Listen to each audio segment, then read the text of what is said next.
قرآن شریف کی یہ آیت ہے وَدَّ كَثِيرٌ مِّنْ أَهْلِ الْكِتَابِ لَوْ يَرُدُّونَكُمْ مِّن بَعْدِ إِيمَانِكُمْ كُفَّارًا حَسَدًا مِّنْ عِنْدِ أَنفُسِهِمْ۔ اکثر اہل کتاب یہودی اور عیسائیوں کی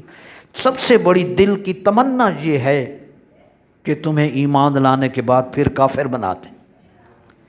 پھر تمہیں اپنے جیسا بنا دیں، پھر وہ یہ چاہتے ہیں، وجہ حسدا من عند انفسہم، کیونکہ ان کے دلوں میں دشمنی ہے تمہارے خلاف، وہ ہم شکل و صورت میں ان جیسے بن گئے، مردوں کے چہروں سے رسول اللہ کی سنت غائب، عورتوں کے سر سے دوپٹہ غائب، پردہ ختم، اب سے اس پہ کوئی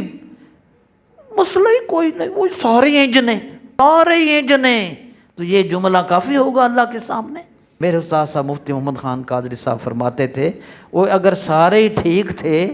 سارے ہی ٹھیک تھے تو 1.25 لاکھ نبی کیوں آئے تھے؟ نہیں، سچا وہی ہے جو محمد مصطفیٰ کا غلام ہے۔ حضور نے فرمایا لعن اللہ المتشبہین من الرجال بالنساء والمتشبہات من النساء بالرجال،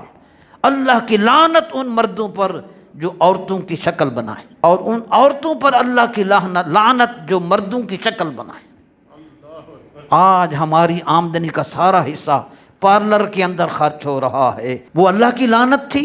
اب سنیں، لعن رسول اللہ صلی اللہ تعالی علیہ وسلم الرجل یلبس لبسۃ المرأۃ والمرأۃ تلبس لبسۃ الرجل، رسول اللہ صلی اللہ علیہ وسلم نے اس مرد پر لعنت فرمائی جو عورتوں کا لباس پہنے، عورت پر بھی لعنت فرمائی جو مردوں جیسا لباس اور ان جیسا طریقہ اختیار کرے۔